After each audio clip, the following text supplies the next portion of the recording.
age of each baby. Please provide a total number of babies used for all mid-cycle projects. Notice we're using the word babies here.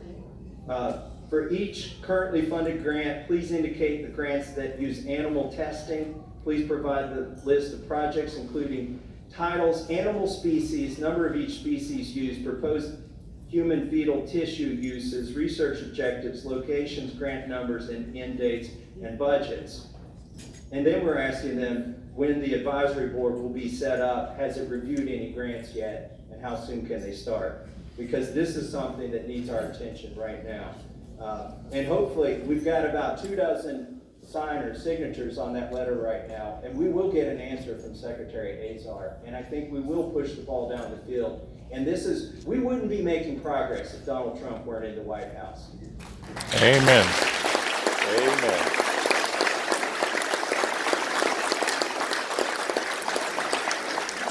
You know, Governor Bevin talked about the culture in this country, and so did Savannah Maddox talked about the culture. And one of the topics that's in the news, it's kind of fallen out of the news recently, but it's been in the news a lot, are shootings, mass shootings. And I think about what has to be going through somebody's mind to treat the people they're shooting as if they weren't human. How is your mind functioning when you can abstract a living human being as something that is not worthy of living, that you could just take its life like that? And when I was thinking about that, I realized that none of these shooters could possibly be pro-life. I mean, they argue about what were their political leanings, but I guarantee you none of them were pro-life because they exhibit the same kind of detachment that is required to abort a baby in the womb.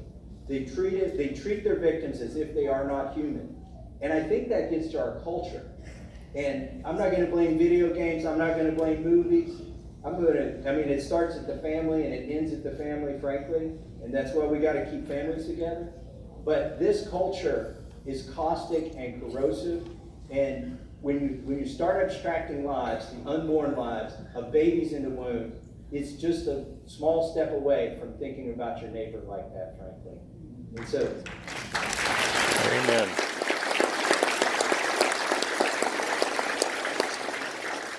Before I went to Congress, I was in business, and I had occasion to go to China and visit their factories there. And because we were contemplating getting something manufactured in China. And we were over there, we visited about 4 different factories, and I noticed something. Every factory was surrounded by a fence, frankly made to keep the people in, the factory workers in. And when I got into the factories, they were all young females. I'm not a good judge of age, but they looked like they were 17 to 19 years old.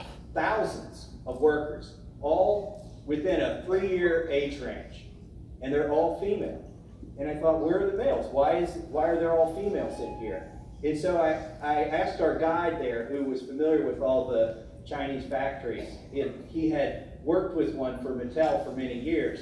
And he said, well, in Chinese culture, when the daughter marries into another family, the daughter leaves, and the daughter provides nothing for the family that she was born into. And so what the dirt poor farmers in northern China do is, it's called an education, but they're basically putting their daughters into indentured servitude for 3 years before they get married, before they have a chance to get married. They send them to the factories. Now, we did this in America, in early America in New England. Farmers would send their daughters to the textile mills, and the idea was that they would teach them classes and they'd get some education. How much education they're getting in China, I'm not quite sure, and I'm rather dubious about, because also I learned about their dormitories there. They hot bunk. If you've ever been in the Navy, you know what hot bunking means. They do it in the submarine. But as soon as one shift leaves the dormitories, the other shift goes to the dormitories and sleeps in the same beds that shift was sleeping in. That's what hot bunking is. And so I was learning more and more about this. And I noticed that inside these factories, even though they've got these huge walls around them to keep people in, maybe it's to keep people out as well, all of the supervisors were male. And I had already asked them, I said, so when the young ladies come here for 3 years, by the way, they've never seen a machine, an automated machine. Like they think they're haunted when they first seen it. They've never seen a toothbrush or any other piece of hygiene that you might buy at a sundry store here. They've never been exposed to that when they come from northern China to southern China to work in the factories. So they have to teach them not to run away from the machines. They have to tell them they're not possessed. They have to teach them how to do basic hygiene. And so they've got a lot of time invested in these employees, if you can call them that. Well, so I said, do they go home for holidays? Do they go home like we would in college, like for Christmas and maybe in the summer once? Nope, they stay here the whole 3 years. I said, knowing that they're male supervisors and thousands of young women, I said, well, what happens if one gets pregnant? I almost got thrown out of China for asking that question. Because they looked at me and they said, it's never happened. And then I knew immediately what we have here are forced abortions. I mean, if any one of those young women you could use the euphemism and say they're getting an education, but I think they were sold into indentured servitude for 3 years. If any one of those young women ever gets pregnant, I guarantee the baby is aborted. And I came back from China extremely conflicted, with a renewed sense of buy American.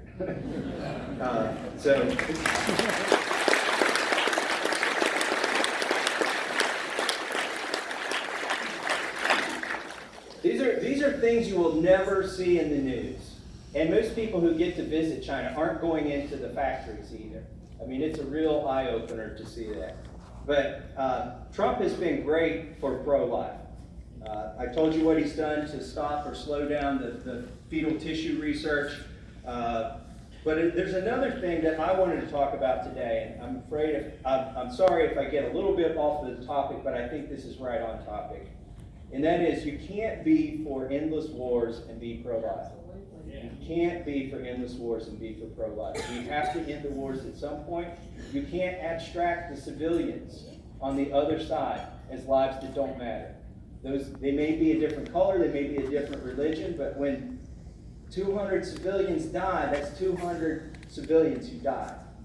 And if you're pro-life, you should care about those deaths as much as you care about our own civilians when they are harmed. And so that's why I'm really proud of our president. Both times that he's shot missiles into Syria, did you notice he didn't hit anything with people in it? I noticed that. The first time was an airfield where they called ahead. Okay? They didn't have time to get the planes off the ground, and so he destroyed the planes in the bunkers. But there were very few casualties there, and it was a military target. The second time he fired missiles into Syria was like a warehouse. It was basically saying, this is what we can do to you. We don't want to have to do this to you, but this is what we can do. And then recently, this tells me that in his heart, our president is pro-life. When the Iranians struck a drone, one of our drones, and they claimed the airspace, they thought it was in their airspace, et cetera, et cetera. We can prove that it wasn't, but mistakes happen. They asked the president, why didn't you there was a lot of discussion in DC, a lot. The whole town was scrambling because we all knew there was going to be an attack on Iran. It was going to come fast and furious. And guess what happened? We woke up the next day and it didn't happen. Why? Do you remember what the president said?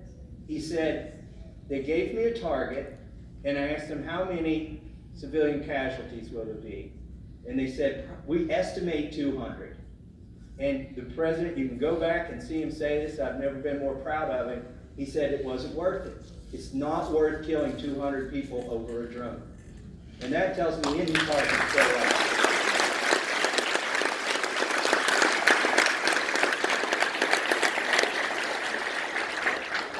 So I'm going to close by bragging on my family a little bit. On the way here, my son, who's a senior in college at MIT, by the way, he's been on BattleBots 4 times this season, but he did something he almost never does. He called me up, and he was like, how much time do you have, Dad? And I said, well, what are you calling about? He said, I need advice. I said, I got as much time as you need. He's like 5 minutes time or like 20 minutes time? I said, I got all the time you need. So he called me and asked me for advice. It was about searching for a job, but I've never been prouder in my life of him. And we all love it when our kids don't forget about us. So I got that son. The daughter you know about is getting married. She lives in Louisville. She's a hard worker and still going to college. Then I've got a son in Korea that I don't talk about on Facebook much because I don't want that out in the general public. But he's a crew chief on a Black Hawk helicopter.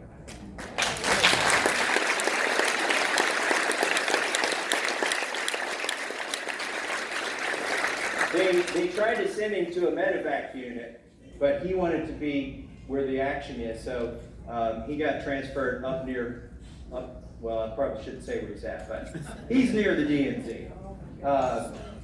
When he told my wife and I that his MOS was Black Hawk repair, we were so relieved. We're like, okay, good, you'll be on the base, you'll be fixing it, and then it'll take off, and it'll come back with holes in it, and fix it again, right? He was like, no, the mechanic flies with the Black Hawk and shoots the machine gun. We were like, oh, that's not what we had in mind. He got to meet Trump 2 days before he went to boot camp. Trump came down. I thought, wouldn't it be nice if I could arrange that? So I was supposed to bring my wife. When Trump came down to support Andy Barr. By the way, President Trump, there's not a governor in this country he doesn't support more than Matt Bevin. I guarantee you that.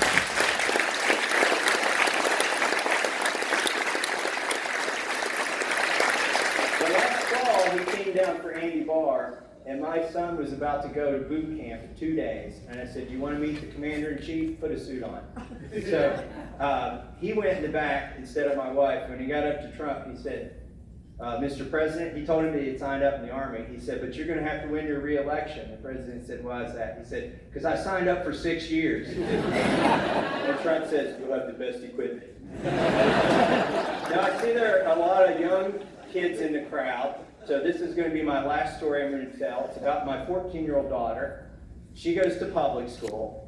And yeah, I hate the textbook she brings home. And so I arm her with the ammunition. She goes back and argues with her teacher.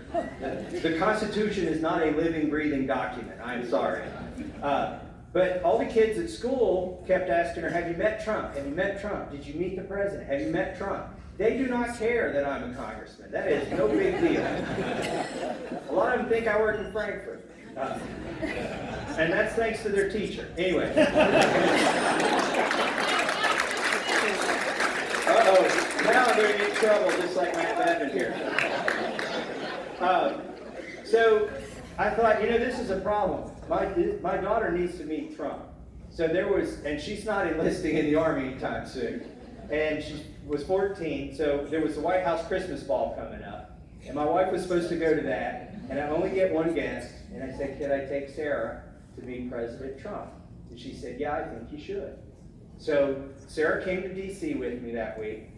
She shook my hand every day, like 3 times a day, practicing for when she would get to president. Now, have you seen him do this? He likes to do this, and then you forget to shake his hand. So he doesn't get as many germs that way, right? So, but before he could give her the thumbs up, she got the hand in there and grabbed his hand. And she put a death grip on it, because she had been building those muscles up for a week. And she wouldn't let go of his hand. She looked right in his eye, and she said, Mr. President, can you make school lunches great again?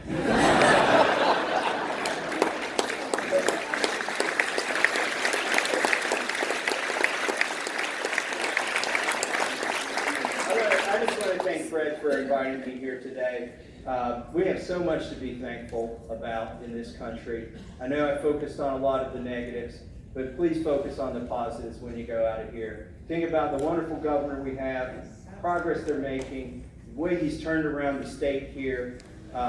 Think about, we got a president, he wakes up every day, everybody around him is fighting him, but he still prevails. Just think about your families. There's so many families here. We've got so much to be thankful for. We're so blessed. And I'm just going to keep working hard for you in the swamp. Thank you.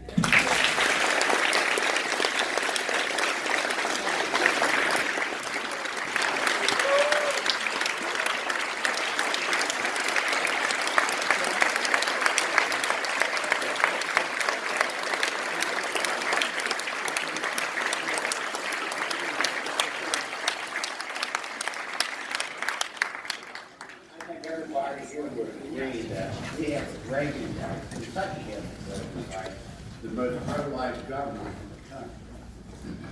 And I think we are an honor to have him as president. Hey, Governor Bevin, this isn't the first time he came last year, you all know that. But he came a number of times to our celebrations before he was Governor Bevin. He was just Matt Bevin, the guy from Louisville. I do appreciate him coming again here. We'd love to have him as a speaker every time. You're welcome.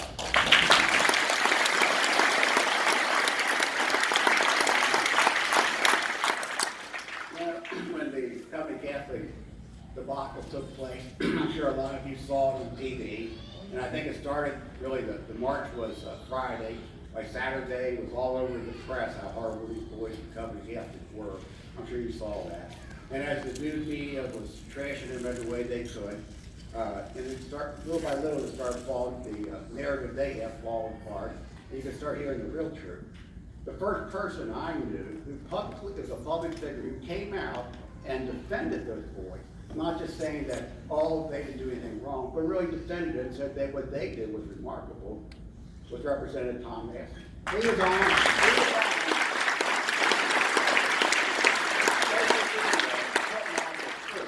And I think he stood, and I think we're all proud of those who stand up, for those who stand up for life.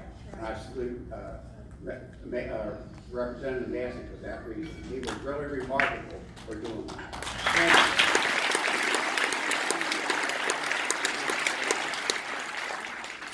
I want to introduce some of our elected officials, but before we do, I'd really like to ask somebody else to come up here and talk. Our future Lieutenant Governor, come up and introduce himself, and if you'd like to share some of his thoughts with us too. We're proud of him.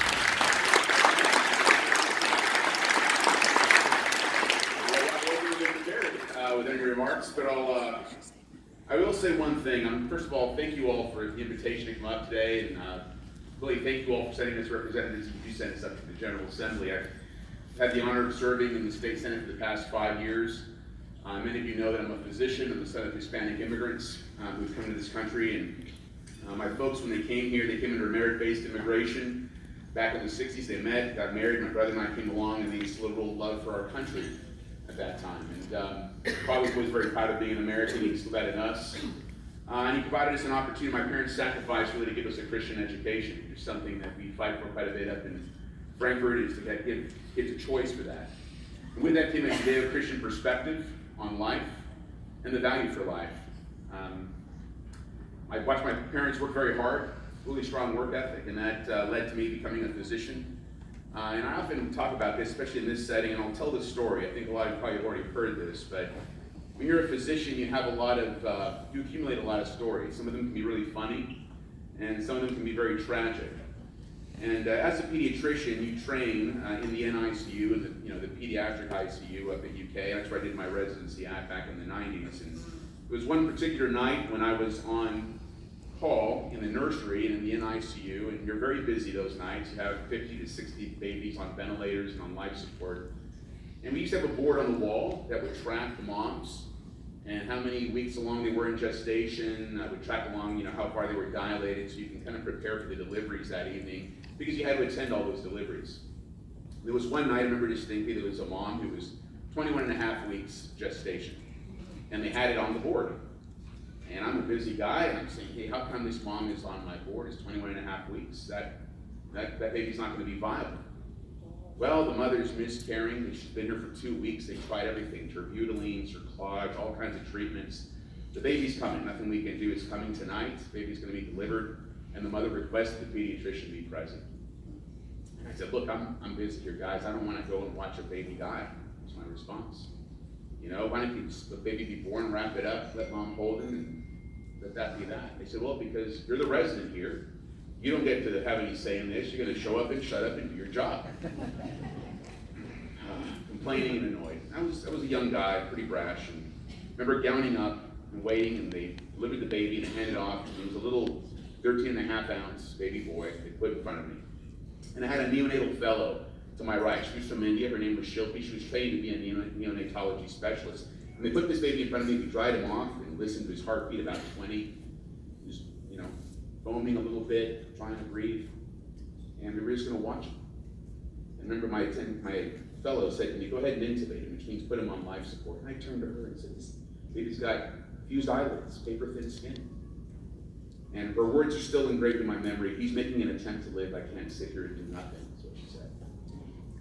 So I wasn't prepared. I opened up my kit, got him intubated, gave him some epinephrine, oxygen, bagged him up, lungs expanded, his heart rate took off, he pinked up. I wrapped him up, showed him to mom, and said, we're gonna go to the ICU. We put an armband on that baby's arm. We gave him a name and a medical record number, and nobody doubted that that was a human being in our ICU.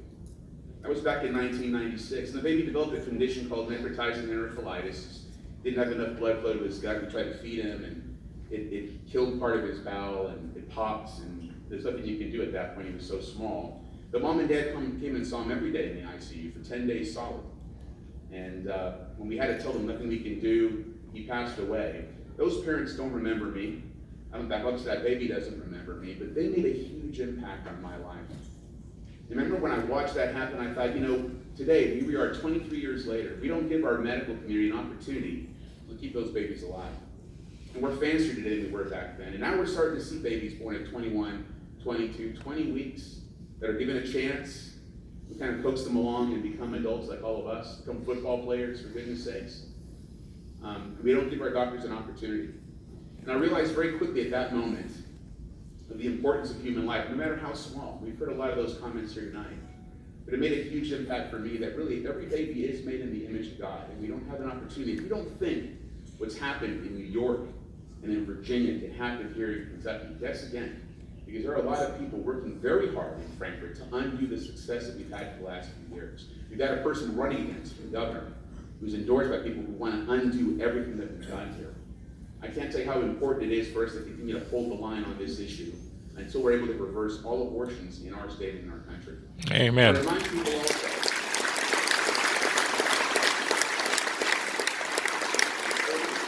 as a doctor, we talk about fetal heartbeat, and hear people saying, how can you, a heartbeat's present. I remind them that when you're a doctor, you have the unfortunate task of pronouncing people dead a lot of times. And when that moment comes, you're called, and you have to show up to the room, you have to examine a person, and you have to document certain things in the record to make sure that they're actually dead. There's 5 things you document. One is fixed and dilated pupils, unresponsive, so they can't respond or jerk at pain or anything along those lines. No spontaneous respirations, no pulse, and no heartbeat. If any of those 5 things are still present, that person is still alive. So clearly, in the absence of that, there is no life. When it's present, there is life. And that's something that I would argue that you can go and tell all your friends who argue that that's not the case. When a heartbeat is there, that's the significance of life, and the absence of it means death. Folks, we got to keep fighting for this. For me, it's an honor. Governor Bevin asked me to run with him this year. He caught me off guard earlier in the year when he asked me. But I knew in my gut right away what I wanted to say. I needed to go talk to my wife about it. This is a man of integrity. This is a man who stands for things out of principle. And I know because we've had conversations on issues where you worry about the politics. He doesn't care about the politics. He wants to do what's right. And for me, it's an honor to serve with him. It's an honor for me to stand in the gap. And we need all of you, please, to stand in the gap with us. Times are crucial. This country is so divided on issues that this is an issue that's just doing the right thing. And we need you to stand in the gap with us and make sure you get the word out and get people out to the polls year in, year out to continue to fight for what's right for our country. If we do that, God will shine on us as well. Thank you so much for the moment. I appreciate it. Amen.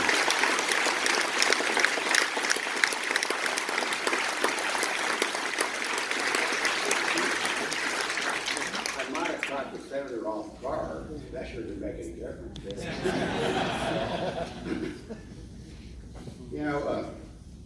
If we want a pro-life government, then we need to elect men and women who hold that Judeo-Christian principle of the sanctity of all innocent human life. And I think here in Northern Kentucky, we've been very, very blessed with men and women who are willing to serve us in government. And I'd like to take a second here to really acknowledge some of the elected officials that are here with us today. And first of all, hold your applause to the end, but I ask them to stand up if they would. We have State Senator John Schickel. Very good. State Representative Joe Fisher. State Representative Ken Moser. welcome to have somebody from Ohio State Representative Candace Keller. Candace. We have Boone County Commissioner Kathy Clay. Here she is, Kathy. We have Boone County Commissioner Jesse Brewer. We have Teresa Reinhardt, who is the Fleming County Magistrate. She brought up a whole group with her. Boone County, Galveston County Circuit Judge Rick Rogeman. We have Campbell County Circuit Judge Dan Zala. We got the former state representative from Ohio, Andy Thomas, here joining us again. Brian Painter, the Campbell County Commissioner. Chris Knuckleman, Judge Executive from Kent County. And Judge Rick Sweesty, who's the Campbell County Family Court Judge. Please give him a round of applause.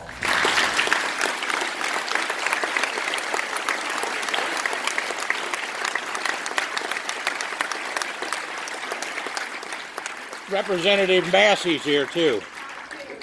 Representative Massie. Representative Massie's here also.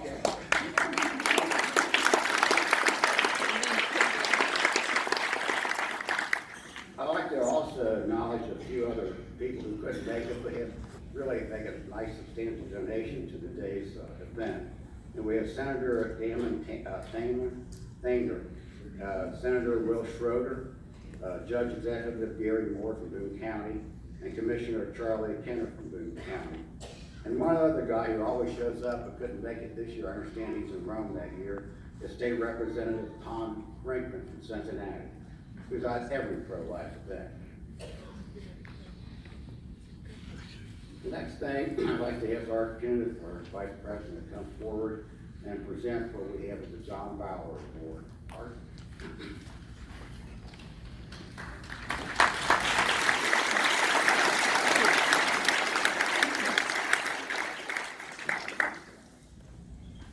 You know, the people will perish without a leader with vision. And I think we are extraordinarily blessed here in Northern Kentucky with great leadership, with leaders with vision. And I think that has been demonstrated this afternoon with these speakers. So with them leading, we will follow and we will prevail. So I hope that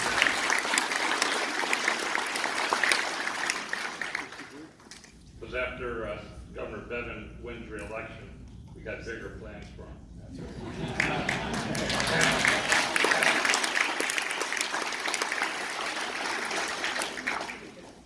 As many of you know, John J. Bauer was a founding member of Northern Kentucky Right to Life. And he died in 1976 doing volunteer work with children who had mental disabilities. As described by the principal of the school served by John, what other people said was impossible to do with children who had mental disabilities, he did. John exemplified the best of what we stand for, concern for all human beings, with an absolute and uncompromising position regarding the defense of the most innocent member of the human family, the unborn child. Throughout the years, we have given the John J. Bauer Award to an individual or individuals. However, this year, the Board of Directors decided to give the award to a family which has over the last 45 plus years made a substantial contribution to the pro-life movement. When Northern Kentucky Right to Life first started, two of the initial supporters were Robert and the late Rose Schutzman. Following their example, their children and their in-laws have continued to be great supporters of Northern Kentucky Right to Life in many ways. The family helped to found and continues to support the operation of the Madonna House, a home at which mothers who are expecting the birth of their child can find the encouragement, guidance, and assistance that they need. In addition to these pro-life activities, they have been very involved in local problem pregnancy centers. It is an honor for Northern Kentucky Right to Life to give this award to the Schutzman family, and we ask Bob Schutzman to come forward.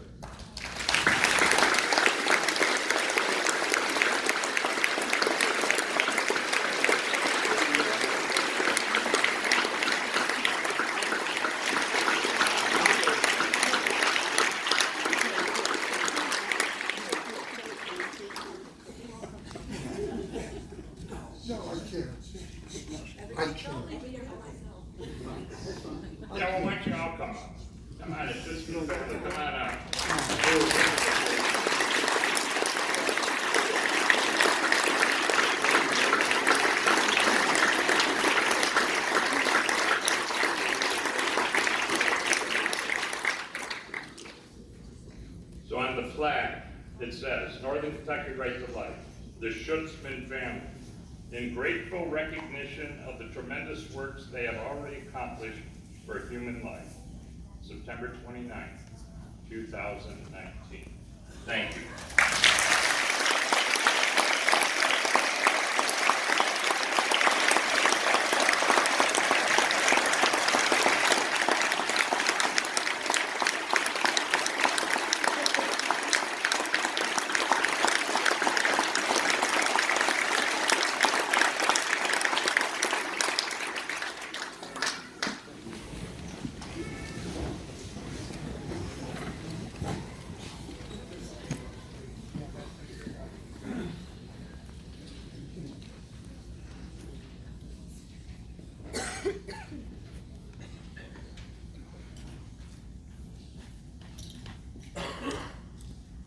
Jack Hinkle, president of Victory Community Bank, is so kind to fund another award that we would like to give to a school or an individual student each year, either on this side of the river or on the other side, to recognize their efforts in the pro-life movement. Now, Jack's father, John G. Hinkle Sr., was not only a longtime supporter of NKRTL, but he also served as a volunteer manning our office in Covington. And he, like so many other volunteers, put out our newsletter, which at that time called for it to be folded, correlated by hand, stapled, and addressed one at a time. It was an enormous undertaking. This year, we've made the award. It consists of a donation of $500 to the school or to the student which will help support their pro-life activities. Now, we've selected 2 recipients for this award. The first recipient is St. Edmund Camping Academy, located in Cincinnati. Their junior and senior high school students have, over the years, provided student volunteers at our celebration and are frequent attendees at the liturgy at Holy Name Church. The school sends its entire class to Washington for the March for Life. They also serve as servers at the Cincinnati Right to Life annual banquet. To receive this award this year, I asked the students, Isabella Egan and Pat Garrity, to come forward.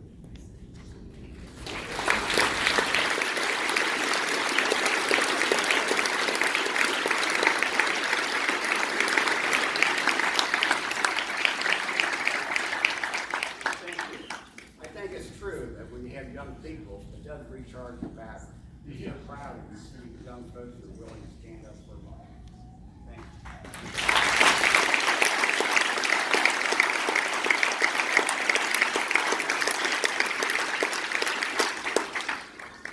you. The second recipient of this award is St. Henry District High School, which is, located just down the road a little bit. They have every year faithfully sent student volunteers to assist us at the celebration. They provide our child care services, distribute literature, and manage registration tables. Their Crusaders for Life have a strong presence at the Washington March for Life and attend the liturgy at Holy Name Church. To recognize their pro-life efforts, I asked some of the Crusaders for Life to come forward. Here we go. There we are.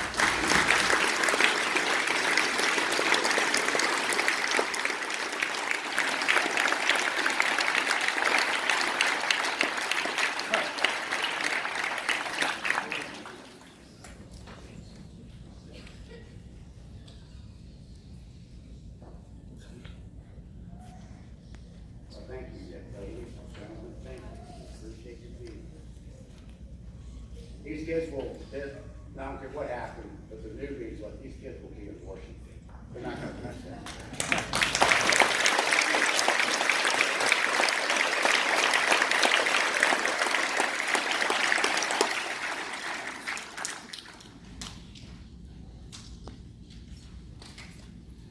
I would especially like to thank Bernie Kunkel and Brett Gaspard for their tireless efforts in making this year's celebration such a success.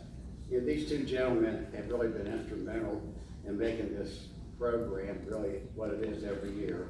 and inviting our speakers here, both the governor and Representative Massie. We do owe them our gratitude. Thanks, Bernie. Thanks,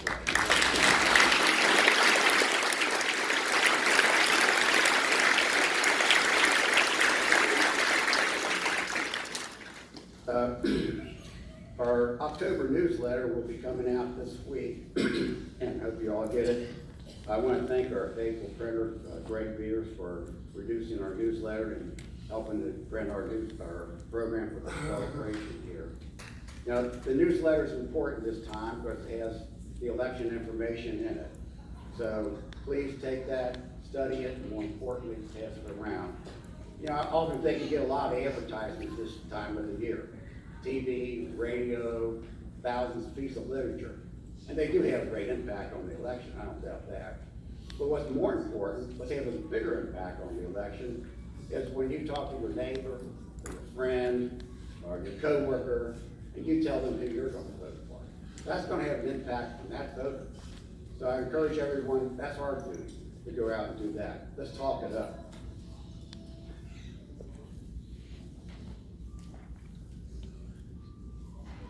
Before we conclude with our benediction, I'd like to remind all of us of it's really a warning and a promise that Pope John Paul II gave to our country back in 1987. After he finished his visit here, he was getting on his airplane in Detroit and ready to fly back. And this was his closing address, just a few remarks from it.